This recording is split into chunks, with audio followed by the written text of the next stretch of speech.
Mau petir, mau hujan, maju terus. Maju saja. Tuhan selalu serta. Maju saja.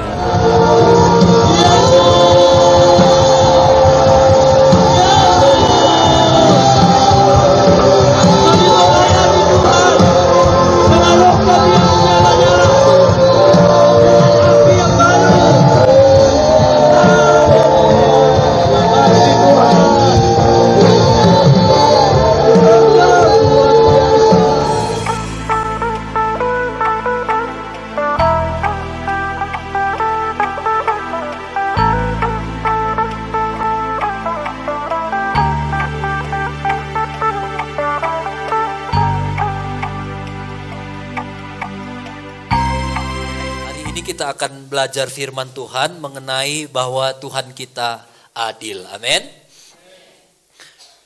Kita mau baca di dalam Maleakhi pasal 2. Dari pembacaan ayat kita ini nanti ada 3 hal yang Tuhan tidak mau untuk kita lakukan. Jadi jangan lakukan. Maleakhi pasal 2 ayat 17. Kamu menyusahi Tuhan dengan perkataanmu. Jadi yang pertama yang Tuhan gak mau, kita susahi Tuhan dengan perkataan kita. Jadi sebelum ngomong mikir dulu. Tapi kamu berkata dengan cara bagaimana kami menyusahi dia? Dengan cara kamu menyangka, kamu berasumsi. Setiap orang yang berbuat jahat adalah baik di mata Tuhan. Orang jahat itu baiknya di mata Tuhan. Kepada orang-orang yang demikian dia berkenan. Tuhan berkenan sama orang-orang jahat. Atau jika tidak, di manakah Allah yang menghukum? Di mana Tuhan? Tuhan gak adil. Aku rajin setiap hari Minggu kebaktian. Hidupku gini-gini aja. Tetanggaku ke gereja pun gak pernah. Hidupnya gak pernah kekurangan. Tuhan gak adil. Yang pertama ini hal yang menyusahkan hati Tuhan, yang tidak dikenan Tuhan, yaitu kita menyusahkan Tuhan dengan perkataan kita mengatakan bahwa Tuhan tidak adil. Jadi jangan membandingkan hidup kita dengan orang lain. Jangan suka mengatakan bahwa Tuhan tidak adil. Dia penjudi, kok hidupnya sukses-sukses saja. Kami mati-matian bekerja gini-gini terus. Ada satu worship leader, WL, di dalam Mazmur. Nanti saudara bisa baca di rumah, Mazmur pasal 73. Namanya Bani Asaf. Dia seorang pemazmur, penyanyi, penyembah Tuhan. Nah, dia juga pernah komplain sama Tuhan. Nanti Bapak Ibu baca di Mazmur 73 itu. Banyak sekali komplain-komplainnya. Dia bilang begini salah satunya. Kami ini orang yang menyembah Tuhan. Hidup kami menderita. Orang-orang di sana yang jahat, yang gak mengenal Tuhan. Sehat, gemuk-gemuk. Mereka gak susah katanya. Kami ini hidup menderita. Dia sombongnya udah selangit. Sombong terus sombong, tapi gak pernah hidupnya menderita melarat. Sombongnya udah ketinggian, itu pun tetap hidupnya baik-baik saja, kata Bani Asaf. Sampai dia bilang begini, sia-sia rasanya mempertahankan hati ini tetap murni, kudus di hadapan Tuhan sepanjang hari. Mereka diberkati, padahal aku ini kena tulah setiap hari. Dia mengeluh. Dia mulai banding-bandingkan dirinya. Sampai di satu titik dia masuk ke hadirat Tuhan. Dia menyembah Tuhan. Dia nyanyi menyembah Tuhan. Di sanalah Tuhan ngomong sama dia. Di dalam Mazmur 73 ayat 18 dia bilang, sesungguhnya di tempat-tempat licin kau taruh mereka. Kau jatuhkan mereka sehingga hancur. Betapa binasa mereka dalam sekejap mata, lenyap habis oleh karena kedahsyatan. Orang yang jahat tidak takut akan Tuhan walau secara sepintas kita lihat hidup mereka baik-baik. Tapi sebenarnya Tuhan sedang menempatkan orang-orang yang tidak benar, tidak jujur, jahat itu di tempat-tempat yang licin. Yang tinggal nunggu waktunya, kalau memang dia tidak berubah akan terpeleset dan binasa selama-lamanya.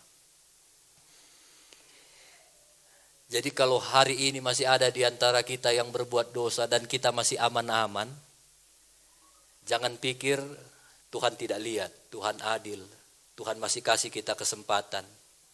Kalau kita tidak bertobat, kita sedang berada di tempat licin yang sebentar lagi kepleset dan hancur selama-lamanya.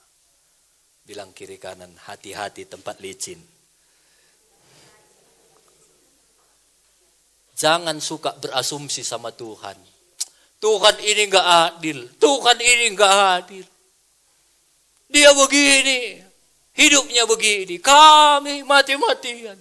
Komsel ikut. Hari Minggu ikut. Enggak pernah terlambat. Doa Jumat ikut. Tapi kok gini-gini aja. Tetaplah hidup jujur. Berkenan.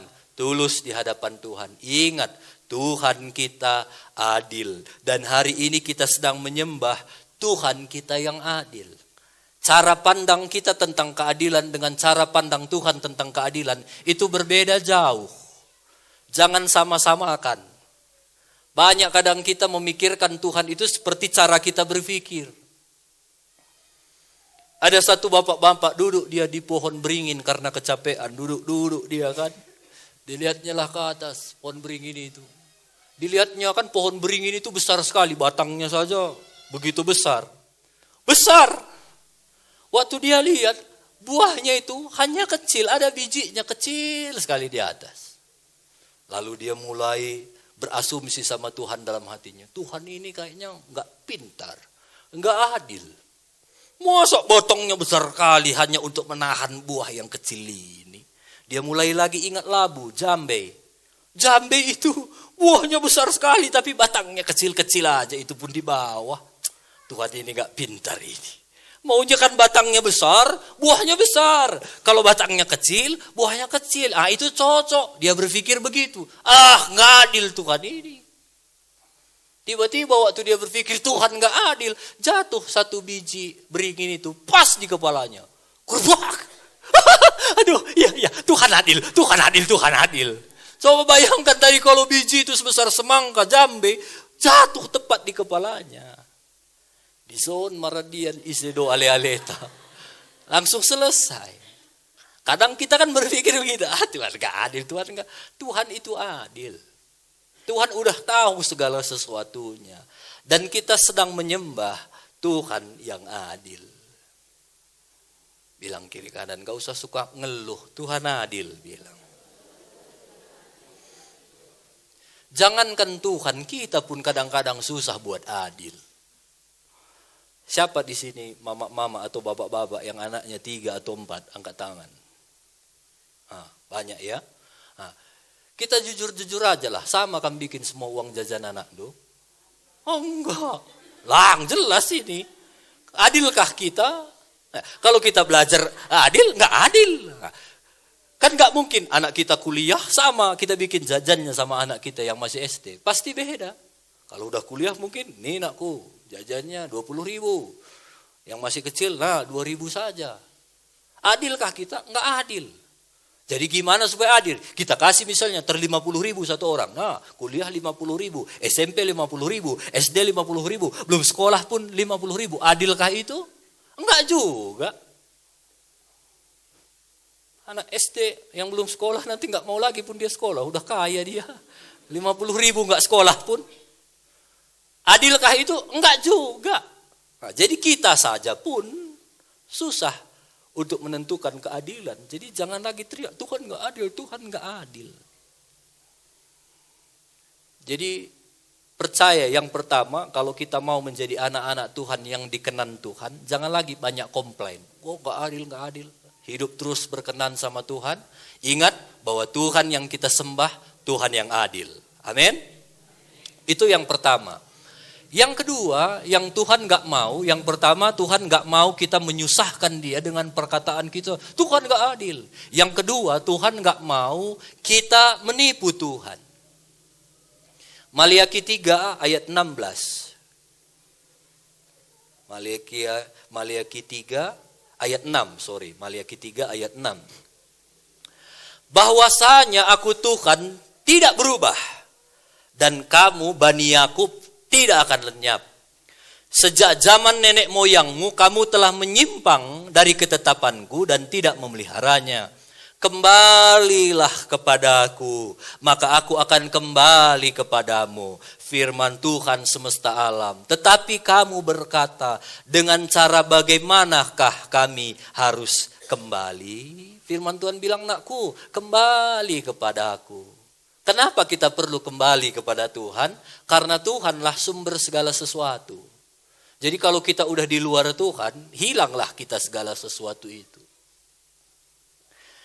Pernah nggak Bapak Ibu dengar firman Tuhan katanya begini, di mana hatimu berada, di mana hartamu berada, di situ hatimu berada.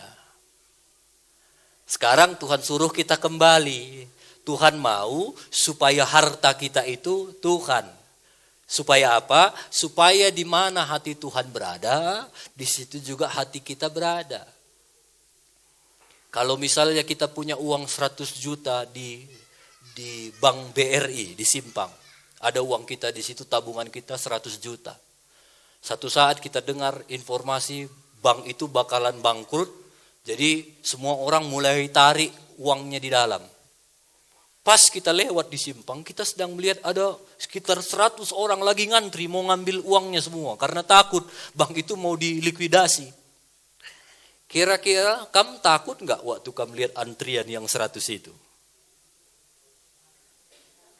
Takut? Kenapa? Karena ada harta Anda di dalam. Hati Anda di dalam. Misalnya nggak ada uang berapapun di BRI itu. Kita dengar bank ini akan bangkrut. Lalu udah ada 100 orang ngantri mau narik tabungan. Waktu kamu lewat, gelisah nggak hati Anda? Pengen berhenti nggak kamu situ pengen ngantri? Enggak, kenapa? Karena enggak ada harta kita di situ. Kalaupun kamu pengen ngantri itu namanya kepo. Pengen tahu aja apa gimana berita. Kalau enggak pasti enggak karena enggak ada harta kita di sana. Tuhan mau harta kita itu kita kembalikan sama Tuhan. Maksudnya biarlah hati kita itu kembali ke hatinya Tuhan. Gimana caranya? Nah, ayat 8. Bolehkah manusia menipu Allah? Kira-kira menurut kita boleh? Bolehkah kita tipu Allah? Tidak. Namun kamu menipu aku, kata Tuhan.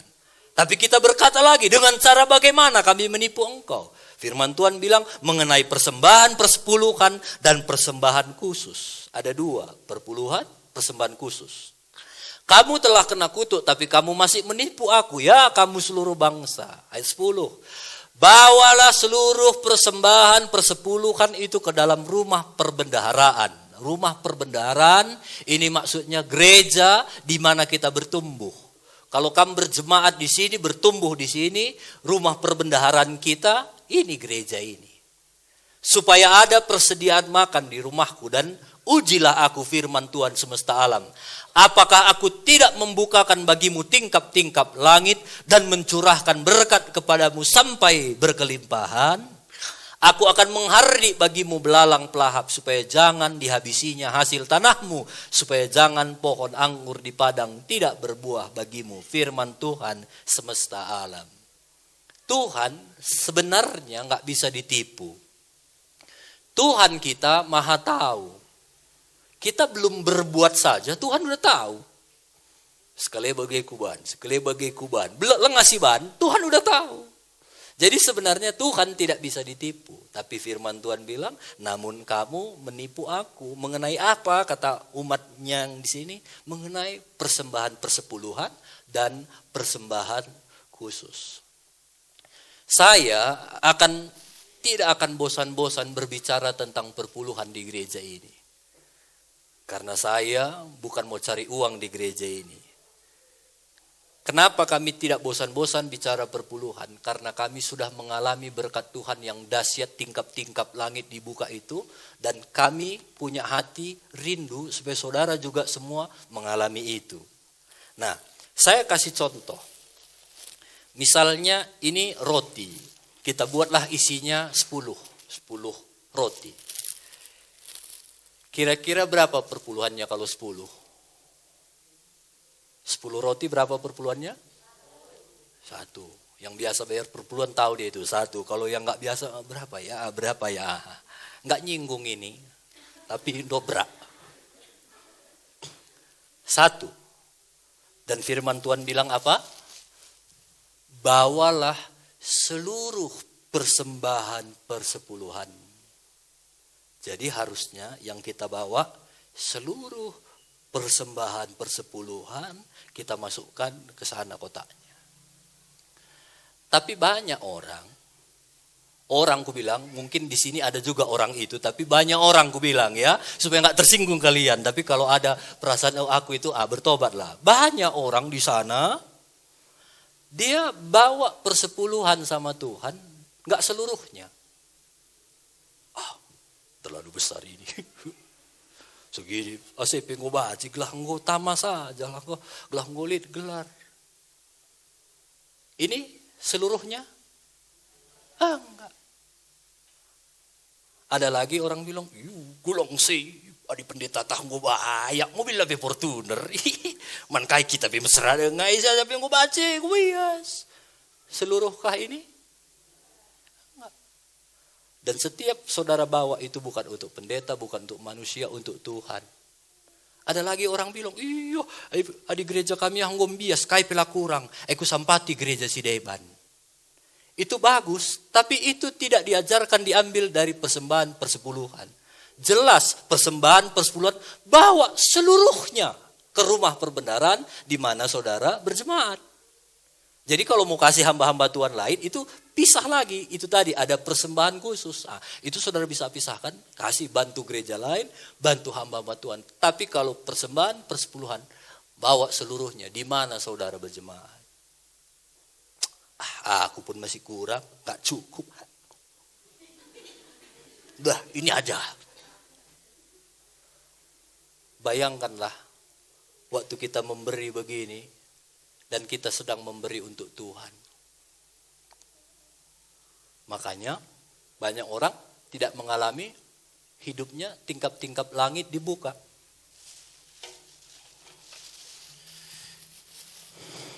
Aku pinjam tadi tempat ikan anakku. Semua ikannya lagi kuungsikan ini supaya saudara mengerti. Firman Tuhan bilang kalau kau bayar persembahan persepuluhan, persembahan khusus, ujilah aku. Apakah aku Bapakmu tidak akan membuka tingkap-tingkap langit bagimu dan mencurahkan berkat-berkat dan menghardik bagimu belalang pelahap. Tuhan jadi pagar dalam harta kita.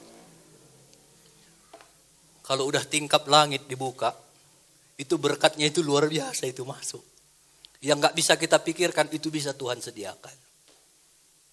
Saudara ingat kesaksian hari Minggu lalu? Ada seorang anak muda yang namanya Yolin. Dia kuliah ke Jember. Orang tuanya udah mulai gini karena gak sedikit biaya. Itu per semester hampir 4 juta uang sekolah harus dibayar. Tapi saya kenal anak ini.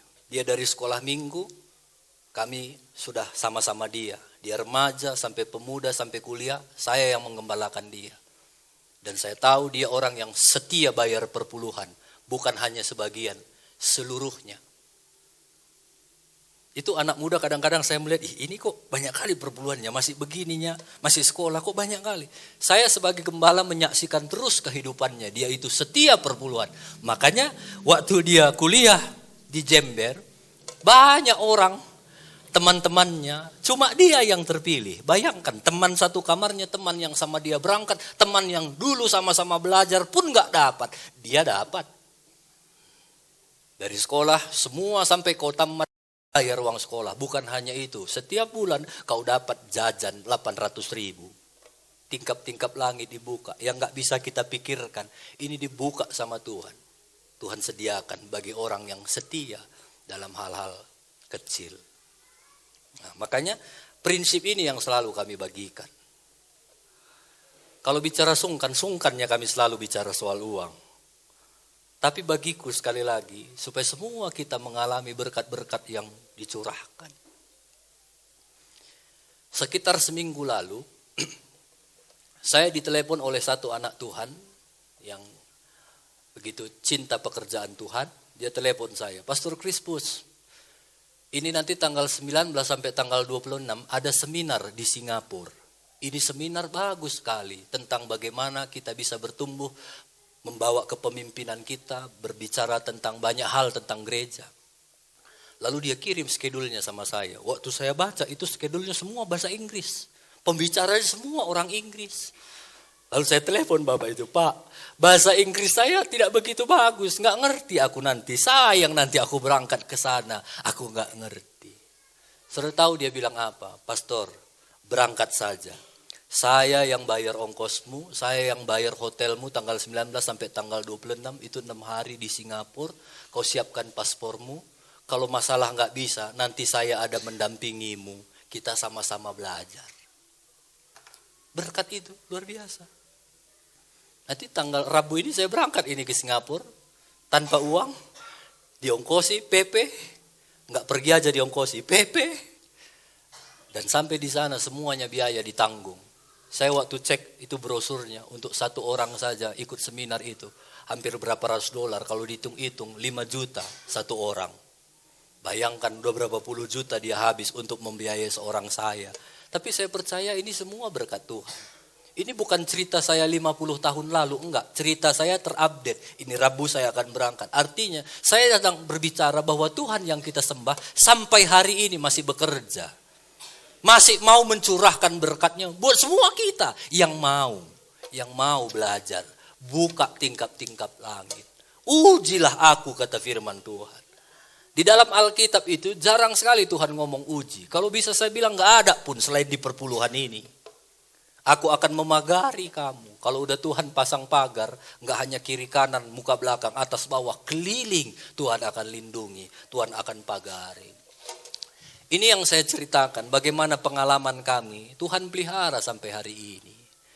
Saya memutuskan menjadi hamba Tuhan, sampai hari ini kami enggak pernah kekurangan. Selalu Tuhan cukupkan. Makanya jangan berpikir terlalu kecil, bagaimana ya. Kalau dihitung-hitung, nggak terhitung berkat Tuhan. Tapi ada selalu berkat Tuhan mencukupkan setiap keperluan kita. Bilang kiri kanan, udah ngerti maksud om itu kan? Bilang. Itu sekali lagi perpuluhan demi kita. Bukan demi kami, bukan demi gereja. Demi saudara pribadi, lepas pribadi. Waktu nanti saudara coba, Tuhan kasih, uji aku. Tes. Adilah kamu tes. Ya dilakri pasu-pasuna, berarti kita tidak menyembah Tuhan yang kita percaya Tuhan yang hidup. Ayat 11. Maka aku akan menghardik bagimu belalang pelahap supaya jangan dihabisinya tanahmu. Jadi ini jelas sekali ya. Jadi saya berharap begini. Konsep memberi kita itu tulus. Kalau saudara baca di persembahan kita jelas di situ. Berilah dengan kerelaan hati. Berapa kamu rela? Makanya di gereja ini kita persembahan setiap minggu itu cuma sekali. Kami sedang berpikir bagaimana nanti ke depannya, nggak usah lagi dikutip-kutip. Tinggal taruh kotak di belakang, kalau kamu mau beri, enggak. Karena kami punya kerinduan jemaat di sini semua menjadi jemaat Tuhan yang dewasa di dalam Tuhan. Nggak harus disuruh-suruh. Ya beri, kurang galang. Nggak harus begitu. Galang berkat lu, galang beri, lali berkat lu, lah pada beri. Karena itu kerinduan kami. Dan kami percaya prinsip ini memberi itu harus dengan rela, nggak ada dengan paksaan. Jadi memberi kepada Tuhan juga dengan rela, dengan cinta. Bapak-bapak, ibu-ibu, waktu kita dulu pacaran, kurang sering kita rasa memberi, ya kan? Dek, tas dulu. Selamat ulang tahun ya dek sayang, kita bilang. Bujur ya bang. Besok kita kasih lagi cincinnya. Dadekku, cincin. Aku bilang ngakak ulang tahun. Lo dalih dekku nih. Tiap hari bekam ulang tahun lo dalih. Memberi. Karena cinta pasti ada pemberian. Kalau ada anak-anak muda sini, engkau lagi berteman-teman, gak ada pemberian temanmu itu. Dipertanyakan cintanya itu.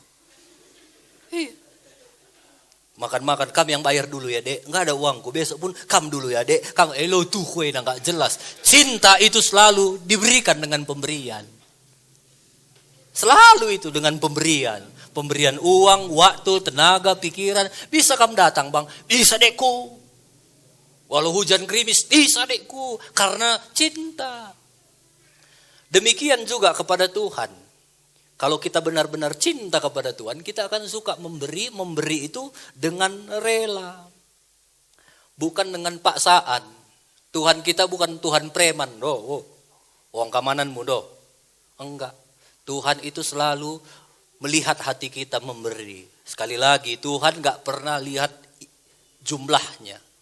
Kan berapa kali kita belajar di Alkitab ya, ada janda yang kasih cuma 2 pesernya. Kalau dihitung-hitung gak ada harganya, tapi Tuhan gak lihat itu. Tapi Tuhan lihat cintanya itu di Tuhan.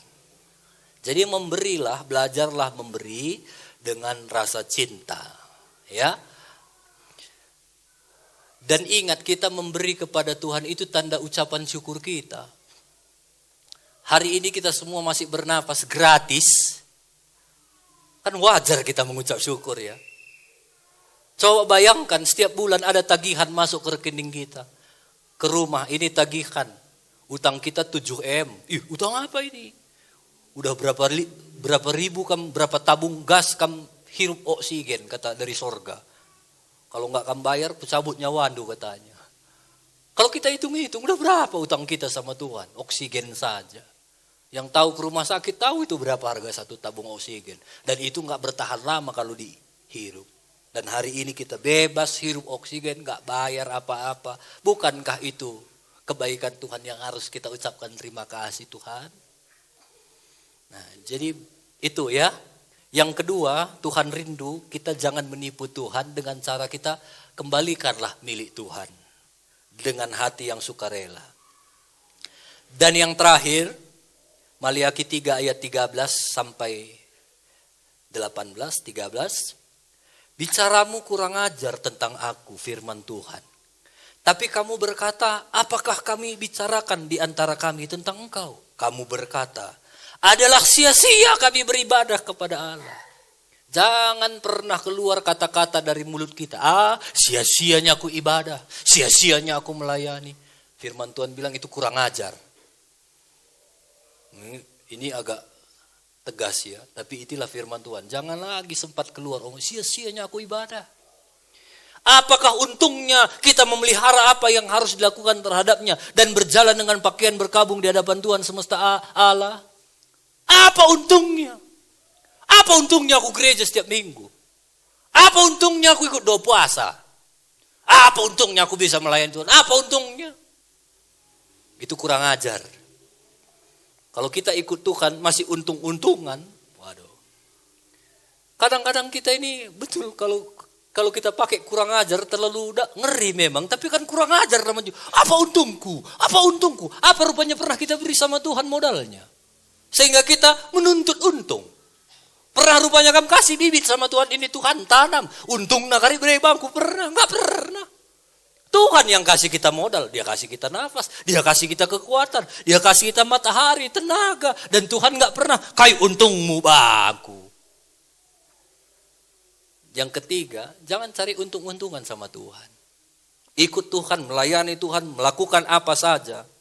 Jangan pernah untung-untungan, hitung untung. Ikut Tuhan itu bukan bisnis.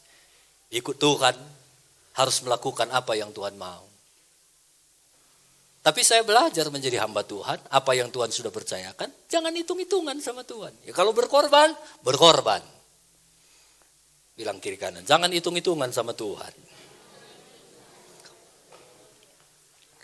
Ayat 16, Maliaki 3 ayat 16.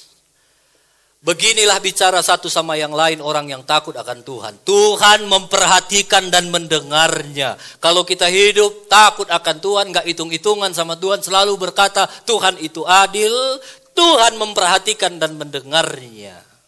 Ayat 17, kita, orang-orang yang selalu takut akan Tuhan, hidup berkenan di hadapan Tuhan, akan menjadi milik kesayangan Tuhan sendiri. Itu firman Tuhan semesta alam. Jadi waktu kita hidup berkenan kepada Tuhan, kita akan jadi umat kesayangan Tuhan. Aku percaya kamu semua punya barang-barang kesayangan. Ada tas biasa, ada tas kesayangan ibu-ibu. Udah pasti tas kesayangan itu tempatnya pun khusus itu. Kalau perlu terlindungi dari tikus. Kalau yang murah-murah dimanapun bisa. Ada sepatu biasa, ada sepatu kesayangan. Ada barang biasa, ada barang kesayangan. Dan biasanya yang kesayangan itu selalu tempatnya spesial kita buat. Dan firman Tuhan bilang, kalau kita takut akan Tuhan, percaya bahwa Tuhan itu adil, gak komplain-komplain. Apapun yang kualami sekarang, apapun yang terjadi dalam hidupku ini. Terus? Tak pernah kuragukan kasih-Mu Tuhan. Lewat gunung yang tinggi, dalam lembah yang curam, tak pernah kuragukan janji-Mu Tuhan. Kalau saya ganti liriknya, apapun yang terjadi, cabai murah, selada murah, tetap ku berkata, Tuhan Yesus adil. Anakku lah bagi ukur, perbulanganku pay seriduana, mon aku pay lah bagi ukur, Tuhan Yesus baik. Nah itu, kalau orang-orang yang selalu, Tuhan adil, apapun yang terjadi, Tuhan adil, aku mau terus hidup, Tuhan adil. Yang kedua, kita nggak mau menipu Tuhan. Kita berikan apa yang menjadi milik Tuhan. Dan yang terakhir, kita nggak mau hitung-hitungan sama Tuhan. Firman Tuhan, janji Tuhan, kita akan menjadi anak kesayangan. Kalau anak kesayangan itu luar biasa, spesial itu. Nggak seperti anak yang biasa, ada tempat spesial. Bapak Ibu ingat cerita tentang anak sulung dan anak bungsu. Anak sulung anak bungsu dia minta sama bapaknya, Pak, bagi harta warisan. Bapaknya belum mati, tapi anak ini minta. Sampai akhirnya dia minta semua, dia pergi ke kota, dia foya-foya, dia habiskan sama pelacur, main judi, minum tua, mabuk-mabuk, habis semua uangnya. Sampai dia makan pun udah gak sanggup lagi. Sampai dia kerja di kandang babi, mau dia makan nasi babi itu karena laparnya. Sampai akhirnya dia diusir sama pemilik babi. Dia berpikir, aku kembalilah ke rumah bapakku. Di rumah bapakku pembantunya saja, enak kok. Aku kembali, nanti aku minta aku jadi pembantu saja. Waktu dia datang ke rumah bapaknya, bapaknya bilang, siapkan semua yang terbaik untuk anakku ini. Dia udah pulang. Disiapkanlah lembu yang terbaik, cincin, pakaian yang wangi. Sampai anak abangnya yang sulung bilang, Bapak ini gimana nya? Aku selalu sama bapak, setiap hari sama bapak. Anak kambing pun gak pernah bapak potong.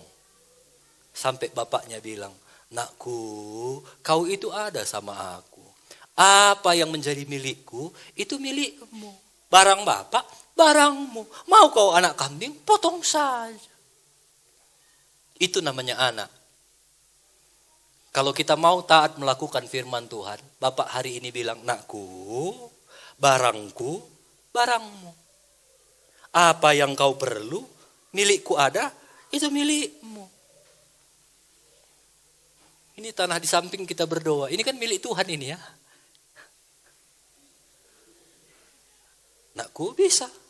Kami terus berdoa ini. Aku berdoanya, kalau memang Tuhan gak kehendaki yang sini, mungkin itu tanah di leretan rumah Mama Arnes, kulihat ada yang lagi lebar kosong itu. Boleh juga kita pindah ke sana. Di mana saja, yang penting masih di Logende ini. Dan itu semua kan milik Bapak kita. Ini sama kayak Jacob. Nanti Jacob udah besar, udah 18 tahun dia urus SIM.